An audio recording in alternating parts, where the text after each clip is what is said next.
취업이 보인다 2부의 문을 활짝 열었습니다. 이번 시간에는 일본 취업에 대해서 알아볼 텐데요. 그 전에 신세미 캐스터의 취업 정보 알려드림부터 만나보시죠.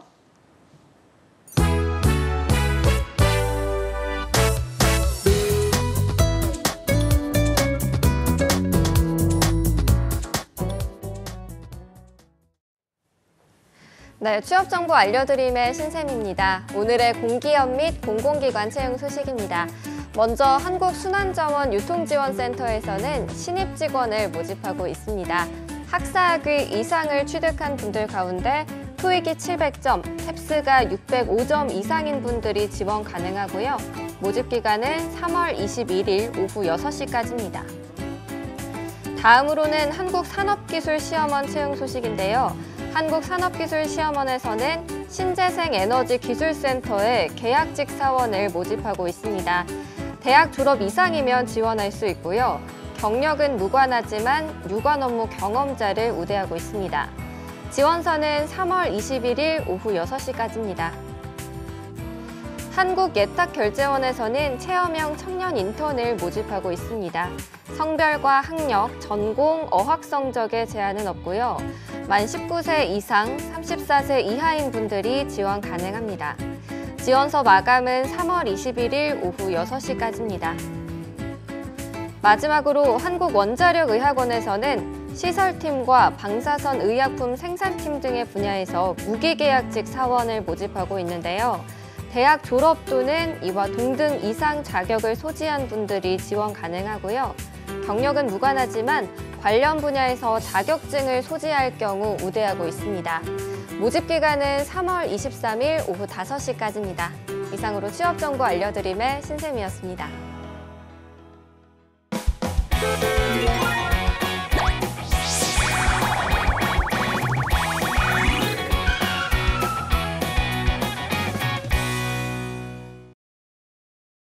네, 해외 취업 어디까지 가봤니? 이번 시간에는요, 마이나비 코리아의 김보경 대표님과 함께합니다. 어서 오세요. 안녕하세요. 네, 김보경 대표님은 지난주에 안 오셔가지고 저희 네. 새 스튜디오 처음 보셨죠? 네, 오늘 처음 봤어요. 네, 너무 화려해진 것 같은데요. 감사합니다. 네. 저희가 또 그 대답을 원했는데요. 네, 답은 정해져 있었습니다. 네. 저희가 이렇게 좀 봄맞이 새 단장을 좀 해봤는데 앞으로 또 일본 취업 관련해서도 더욱더 좀 신선하고 알찬 네. 정보 부탁드리도록 하겠습니다. 네. 자, 저희가 이렇게 좀 긴 시간이죠. 일본의 사회 기반 산업에 대해서 달려왔습니다. 오늘이 마지막 시간이라고요? 네, 오늘이 마지막 시간입니다.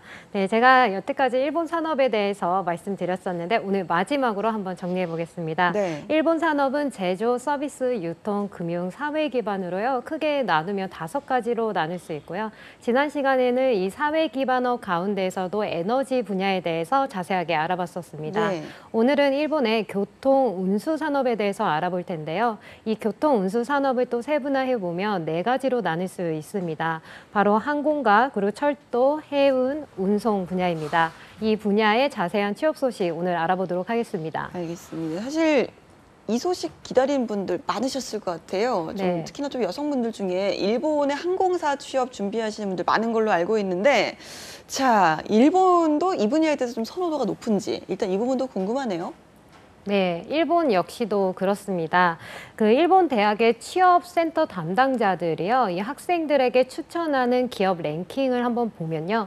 1위가 바로 일본을 대표하는 항공사 중에 한 곳이죠. 전일본공수 ANA였습니다. 그리고 2위는 JR 동일본이었고요. 3위는 도요타 자동차, 그리고 4위는 일본항공찰, 그리고 5위는 JR 도카이가 꼽혔습니다. 네. 그러니까 뭐 상위 5개 기업 가운데요. 4곳이 바로 교통, 운수 관련된 기업인 것이죠. 취업 담당자들이 이런 기업들을 학생들에게 추천하는 이유로 가장 큰 이유가 안정성이라고 합니다. 네. 실제 일본인 대학생들 사이에서도요. 여태까지는 인기몰이를 했던 은행이나 상사보다는 이런 항공사나 아니 철도 회사를 선호하는 경향이 높아지고 있습니다. 알겠습니다. 그럼 먼저 일본 교통 운수 산업 가운데 첫 번째죠. 항공업계 동향부터 좀 살펴보도록 할까요? 네, 최근 일본 항공 업계는요, 방일 외국인 여행자 수의 증가와 그리고 아시아 경제가 성장을 하면서 전체적으로 성장세를 유지해 오고 있습니다. 이 항공산업의 과거 매출 추이를 한번 보면요, 2005년도부터 2007년도까지는 증가 추세를 유지하다가 2007년도부터 2010년도까지는 또 대폭 하락을 했었습니다. 하지만 2010년 이후부터는 계속해서 증가 추세를 유지해 오고 있는데요. 이 터닝 포인트가 된 2010년은 하네다 공항에 새롭게 국제 여객 터미널이 오픈한 시기입니다. 도심에서 가까운 하네다 공항에 새로운 터미널이 생기면서 퇴근길에 바로 해외 여행을 떠나는 것이 굉장히 용이해졌습니다. 그래서 도심에서 일하는 비즈니스맨들에게도요, 이 여행 스타일의 변화도 생겼는데요. 그리고 2013년도에 방일 외국인이 이제 처음으로 1,000만 명을 돌파를 했고, 또 계속해서 순조롭게 증가를 해서요, 2016년도에는 2,400만 명을 돌파했습니다. 그리고 일본은 도쿄 올림픽이 개최되는 2020년에는요, 4천만 명을 목표로 하고 있고, 또 2030년도에는 6천만 명을 목표로 하고 있다고 합니다. 그래서 이 항공업계에 대한 수요는 늘어날 것이고, 뭐 이런 수요에 대해서 대응하기 위해서 글로벌 인재 채용에 대한 수요 또한 계속해서 증가할 것이라고 전망됩니다. 알겠습니다. 그렇다면 일본 항공업계에서 주목할 만한 회사들 어떤 것들이 있나요? 네, 일본 항공업계 매출 순위로요, 탑5의 기업을 뽑아봤는데요. 바로 1위는 ANA 홀딩스 기업입니다. 1조 9,717억 엔이고요. 2위는 일본 항공으로 1조 3,822억 엔, 그리고 3위는 파스코로 510억 엔, 그리고 4위는 스타플라이어로 380억 엔, 그리고 5위는 아시아 항측으로 245억 엔 순이었습니다. 네, 그럼 이런 항공업계 일단 뭐 저희가 승무원을 주로 생각을 하지만 이 밖에도 다양한 직무들이 있죠. 네, 그렇습니다. 이 항공사의 직종을 한번 보면요, 뭐 크게 5가지로 나눌 수 있습니다. 바로 파일럿과 정비사, 그리고 우리가 잘 알고 있는 승무원, 그리고 지상직, 그 외 종합직입니다. 이 항공사 조종사인 파일럿과 그리고 항공기의 전반적인 정비를 담당하는 정비사, 그리고 객실 승무원, 그리고 공항에서 주로 체크인 업무를 하는 지상직이 있고요. 그 외 종합직 같은 경우에는 기본 본사에서 일을 하게 되는데, 뭐 경영 기획이나 아니면 서비스 기획, 영업 판매 그런 직종들이 포함됩니다. 뭐 참고로 일본 항공업계의 평균 연봉을 보면요, 688만 엔입니다. 네, 지금 항공사에서 종합직이 있네요. 실제로 좀 일본 항공사에 취업한 분들이 꽤 많은 걸로 알고 있는데요. 네. 채용 현황은 어떻습니까? 네. 매출 랭킹 탑5 안에 든 기업 중에서 1위를 한 ANA에서 한국 현지 채용을 실시했었습니다. 모집 직종은요, 사무직과 그리고 기술직을 전공 불문으로 해서 신입 채용을 실시했는데요. 요구되는 외국어 조건은 일본어와 영어 모두 비즈니스 레벨 이상이었습니다. 알겠습니다. 그런데 이제 항공업계라고 했을 때 이 항공사도 있지만 그 공항에서 근무하시는 분들도 많잖아요. 네. 주로 좀 어떤 공항에 근무하고 계시는지. 네. 주로 한국인 채용을 진행하는 공항은요, 나리타, 하네다, 나고야, 간사이, 후쿠오카, 그리고 오키나와 등의 국제 공항들입니다. 보통 탑승 수속 업무와요, 그리고 화물 처리를 담당하게 되는 공항 직원으로 근무를 하게 됩니다. 요구되는 외국어 같은 경우에는요, 일본어 JLPT N2 이상을 요구하는데요. 하지만 일본어 회화 같은 경우에는 상급 이상이셔야 합니다. 그리고 영어 실력 같은 경우에는 토익은 550점 이상이어야지 지원을 가능하십니다. 그리고 영어 이외에도 뭐 중국어가 가능하신 분들이나 아니면 일본 현지 연수 경험이 있거나 또 공항 실무 경력이 있으신 분들은 우대를 받으실 수도 있습니다. 알겠습니다. 이렇게 좀 항공업계를 좀 짚어봤고요. 다음이 이제 철도업계잖아요. 사실 뭐 철도하면 신칸센을 많이 좀 떠올리게 되는데 철도업계 상황은 좀 어떻습니까? 네, 최근 철도업계 같은 경우에는 2012년 이후부터 일본 국내 경기가 회복세를 보이기 시작하면서 일본의 철도 회사들의 실적 또한 지금 회복 기조를 타고 있습니다. 특히 최근에는요, 업계 내에서 새로운 시도가 두드러지고 있는데요. 뭐 예를 들어 보면 관광 열차라는 특별 상품을 선보였습니다. 네. 뭐 JR 규슈의 그 호화 침대 열차 자체는요, 은퇴한 시니어층의 니즈를 파악을 해서 이 차내 자체를 복고풍으로 꾸미기도 했고요. 또 2017년도에는 JR 서일본과 JR 동일본이 1인당 수십만 원이 넘는 호화 관광 열차를 개시해서 예약이 쇄도하기도 했습니다. 오. 뭐 철도 이외에도 호텔이나 부동산 등 뭐 다양한 분야에서 사업을 현재 전개하고 있습니다. 네, 이렇게 좀 열차 하면 사실 속도보다도 이제 좀 낭만을 좀 많이 생각을 하니까 여러 가지 그렇죠. 관광 상품이 예. 많이 좀 나타나고 있는 것 같습니다. 자, 그럼 일본 철도업계 어떤 기업들이 좀 두각을 드러내고 있는지 소개를 좀 해주시죠. 네, 일본 철도 업계 매출로 한번 기업 랭킹을 보면요. 1위가 JR 동일본입니다. 2조 9,501억 엔. 그리고 2위는 JR 도카이로 1조 8,220억 엔. 그리고 3위는 JR 서일본으로 1조 5,004억 엔. 그리고 4위는 킨텐츠 그룹 홀딩스로 1조 2,227억 엔. 그리고 5위는 도쿄 급행 전철로 1조 1,386억 엔 순이었습니다. 알겠습니다. 일본 철도업계 취업할 때 어떤 직무들이 있는지도 저희가 좀 한번 들어볼까요?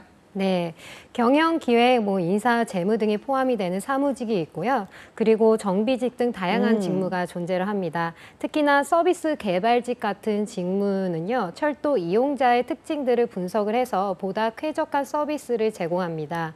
그리고 부동산 개발 직무 같은 경우에는 철도 다음으로 노력을 쓰고 있는 분야 중에 하나인데요.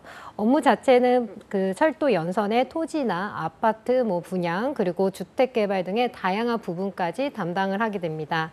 철도 업계 그리고 평균 연봉은요, 581만 엔 선입니다. 알겠습니다. 철도 같은 경우는 이제 국가기관 산업이잖아요. 우리나라도 좀 공기업의 비율이 높은데 그렇다 보니까 외국인 채용에 좀 적극적이지는 않은 것 같습니다. 일본은 어떻습니까? 네, 일본 같은 경우에는 원래 공기업으로 거의 다 되어 있었는데요. 2000년도 이후부터 완전 민영화를 도입을 해서 현재는 민간 기업으로 활동을 하고 있습니다. 네. 그렇기 때문에 이 외국인들에게도 한국인들에게도 취업 기회는 오. 있을 것 같습니다. 단 일본 국내 채용 일정에 맞춰서 여러분들 확실하게 준비를 해주셔야 될 것 같은데요. 이 철도 회사에 이제 취직하기 위해서는 특별한 자격이 필요한 것은 아닙니다. 이 영무원 같은 경우에는 서비스직에 가깝기 때문에 서비스직 경험이 있을 경우에는 중요 어필 포인트가 될 수도 있을 것 같습니다. 그리고 일본에서는요, 이 지하철과 신칸센 분야에도 인력 부족 현상이 있어서 이 회사 운영에 어려움을 겪기도 하고 있는데요. 특히나 그 직원들의 노령화가 굉장히 심각한 상황입니다. 방금 말씀드린 업계 1위인 JR 동일본 같은 경우에는요, 사원의 4분의 1이 55세 이상이라고 할 네. 정도로 노령화가 심각합니다. 그래서 앞으로는 이 젊은 층의 외국인 채용에 대한 수요도 적극적으로 좀 늘어나지 않을까 전망해 봅니다. 네, 알겠습니다. 이제 다음이 이제 해운업계인데요. 아무래도 일본 같은 경우는 이제 사면이 다 바다로 둘러싸인 섬나라잖아요. 좀 더 다른 업계들보다도 호황이지 않을까라는 생각이 들거든요. 네, 맞습니다. 해운산업 자체는요, 수출입 대국인 일본에 있어서는 없어서는 안 될 업계 중에 하나인데요. 제조사가 물건을 만들고 그리고 상사가 무역의 파이프를 만든다면 이 해운 업계 자체는 물건을 해상에 나르는 일을 담당하고 있죠. 네. 네, 내양해운과 외양해운으로 두 개의 그 해운 업계의 주된 이 업무입니다. 그리고 해운 업계 자체는 경기 자체에 좌지우지 되기 쉽다라는 특징이 있습니다. 뭐 2016년도에 그 업계 규모를 보면요, 5조 7,118억 엔으로 성장률이 5%였지만 기본적으로는 불안정한 업계라고들 합니다. 뭐 물건 운반으로 이제 실적을 올리는 것이 해운 업계이기 때문에 이 경기가 나빠져서 옮길 물건이 없어지게 되면 자연스럽게 실적이 내려가는 것이죠. 네. 뭐 실제로 해운 업계는 한때 미국 금융 위기의 영향으로 인해서 실적이 악화된 적도 있었습니다. 뭐 또 석유나 가스 등의 그런 자원들을 옮기는 것이 매상의 대부분을 차지하다 보니 그 석유 가격이나 뭐 자원 가격의 움직임에 따라서도 이 해운 업계의 실적을 좌지우지한다는 점도 불안정한 요소 중에 하나인 것이죠. 하지만 최근에는 실적이 좋은 분야가 LNG 분야입니다. 뭐 지구 환경에 좋은 액화 천연가스의 이용량이 전 세계적으로 증가하고 있어서 운송 수요가 많아지면서 동시에 실적 또한 좋은 영향을 끼치고 있습니다. 알겠습니다. 일본 해운업계 어떤 기업들이 앞서 나가고 있는지 소개를 좀 해주시죠.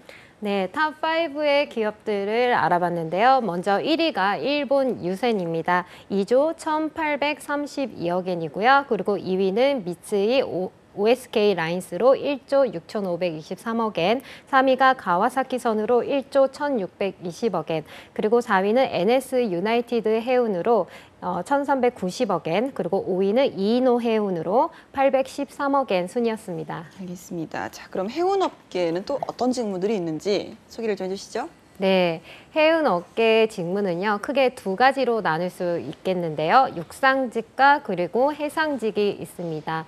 육상직은 영어 관리 기술 부분으로 또 나눠지는데, 특히나 그중에서 기술직 같은 경우에는 건축, 기술 지원, 기술 개발의 업무가 있습니다. 해상직은요, 항해사, 기관사, 통신사로 분류가 되는데요.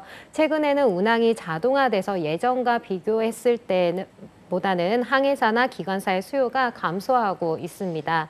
하지만 해운업계 평균 연봉은요, 교통, 운수 산업 가운데 중에서 가장 높은데요. 바로 817만 엔으로 상당히 매력적입니다.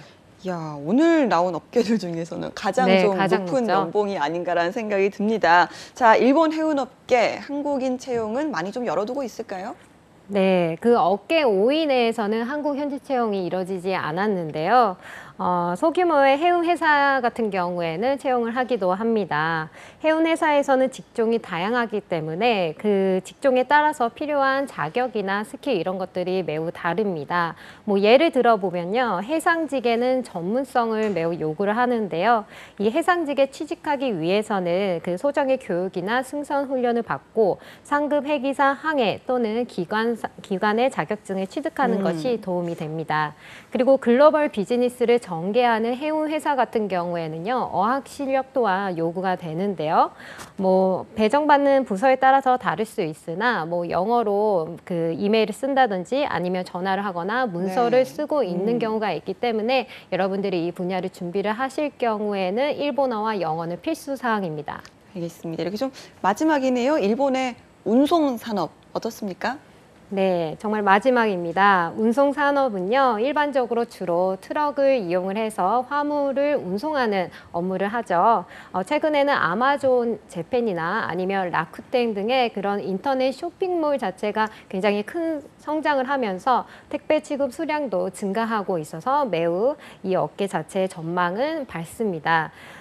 최근에는 뭐 아시아를 중심으로 해서 해외 진출도 적극적으로 하고 있는데요. 택배 업체인 야마토 홀딩스 같은 경우에는 대만, 상해, 그리고 싱가포르, 홍콩에서 택배 사업을 크게 확대하고 있습니다. 알겠습니다. 역시 뭐 우리나라도 그렇지만 어디든 요즘 온라인 쇼핑이 대세인 것 같습니다. 네. 자, 일본 운송업계 탑5 한번 들어볼까요? 네, 탑5의 기업을 보면요. 1위는 일본 통운입니다. 1조 9,953억 엔, 그리고 2위는 일본 우편이고요. 1조 9,738억 엔, 그리고 3위는 야마토 홀딩스로 1조 5,388억 엔, 그리고 4위는 히타치 물류로 7,003억 엔입니다.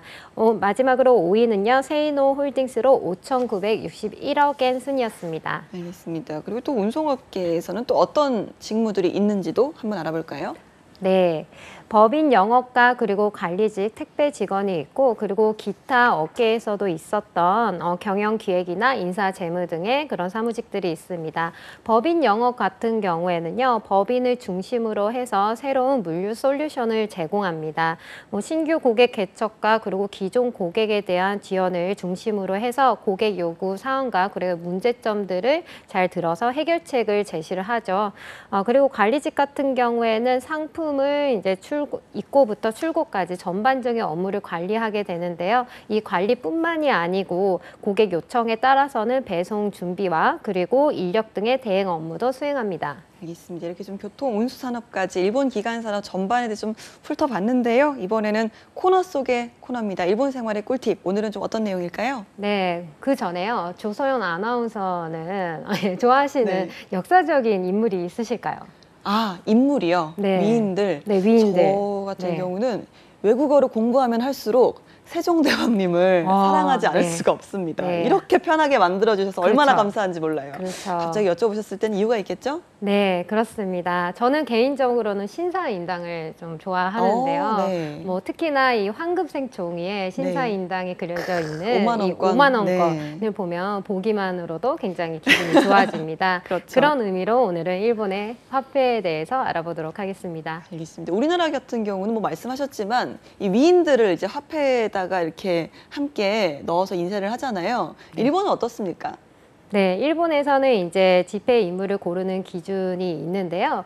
크게 두 가지 정도 있습니다. 네. 일본의 국민이 전 세계에 자랑할 수 있는 인물로서 뭐 교과서 등을 통해서 일반적으로 잘 알려진 인물이어야 합니다. 그리고 두 번째로는 위조 방지를 위해서 가급적으로 정확하고 그리고 명확한 인물의 사진이나 그림이 있어야 합니다. 뭐 현재 지폐에는요, 메이지 이후에 활약한 문화인 중에서 선정을 하고 있습니다. 네, 저도 그러고 보니까 그 일본 지폐를 봤을 때 어떤 얼굴들이 좀 떠오르는 것 같아요. 뭐 문학가도 있었던 것 같고요. 그럼 지금부터 각각의 지폐에 또 어떤 인물들이 담겨 있는지 한번 알아볼까요? 네, 우선 이제 일본 지폐 같은 경우에는 네 종류가 있는데요. 1만엔건, 5천엔건, 2천엔건, 1000엔건입니다. 먼저 그 최고의 화폐이죠. 1만엔의 주인공은요, 후쿠자와 유키치입니다. 이분은 일본 근대화의 상징적인 인물인데요. 네. 일본의 학문 보급에 많은 공헌을 한 인물로서요. 서양 문화와 사고 방식을 일본으로 넓혀서 신분과 관계없이 교육을 받을 수 있는 환경을 조성하는 데 매진한 인물입니다. 네, 최고의 화폐죠. 만엔권. 다음으로 네. 이제 5천엔권이 있는데 우리나라 같은 경우는 여성이 좀 등장한 지 오래되지 않았잖아요. 일본은 어떻습니까? 네, 일본도 마찬가지입니다. 일본에서는 2004년에 발행된 5,000원권의 인물이죠. 히구치 이치요 인물인데요. 메이지 시대의 소설가로서 일본 최초의 여류 소설가입니다. 일본 화폐의 인물 중에서 유일한 여성이기도 합니다. 16세에 그 아버지가 돌아가신 후에 가장이 되면서 생계 때문에 어쩔 수 없이 소설을 쓰기 시작했다고 하는데요. 하지만 안타깝게도 폐결핵으로 24세라는 어린 나이로 사망을 했습니다. 하지만 여성들의 상과 고뇌를 그 문학에 녹여내서 큰 명성을 얻었다고 합니다. 알겠습니다. 다음으로 2천엔권도 한번 알아볼까요? 네, 2000에는 인물이 아닙니다. 네, 일본 오키나와에 있는 그 슈레이몽이라는 문이 등장을 하는데요. 네. 오키나와에서 열린 26회 G8을 기념을 해서 발행된 것이라고 합니다. 2000년도에 처음 발행했지만 일본에서는 흔하게 쓰는 화폐는 아닙니다. 뭐 미국에서는 2달러 지폐를 그 행운의 지폐라고 하는데 일본에서도 이 2000엔의 지폐는 행운의 지폐라고 해서요. 희소 가치가 있는 지폐입니다. 알겠습니다. 2천엔권을 또 만나게 되면 한번 또 소장을 해봐야겠네요. 다음이 이제 1000엔권입니다. 어떤 인물이 그려져 있습니까? 네, 1000엔에는 일본의 슈바이처라고도 불리는 노구치 히데요가 그려져 있습니다. 네. 어릴 적 사고로 왼손이 불편했지만 세균학 연구에 종사를 해서 공헌을 하신 분인데요. 당시 백신이 없었던 황열병과 그리고 매독 등의 연구를 해서 큰 업적을 남겼습니다. 노벨상 후보로도 수차례 추천을 받았지만 안타깝게도 노벨상을 타지 못했습니다. 노구치 히데요는 황열병에 대한 연구를 심화시키기 위해서 아프리카에 갔었는데요. 아이러니하게도 본인이 연구하던 황열병에 걸려서 급사하고 말았다고 합니다. 알겠습니다. 이렇게 오늘 저희가 코너 속의 코너 일본 지폐까지 한번 알아봤고요. 다음 시간에 또 동전도 한번 소개를 좀 해주시면 저희가 함께 알아보도록 하겠습니다. 오늘 함께 해주신 마이나비 코리아의 김보경 대표님이었습니다. 고맙습니다. 감사합니다.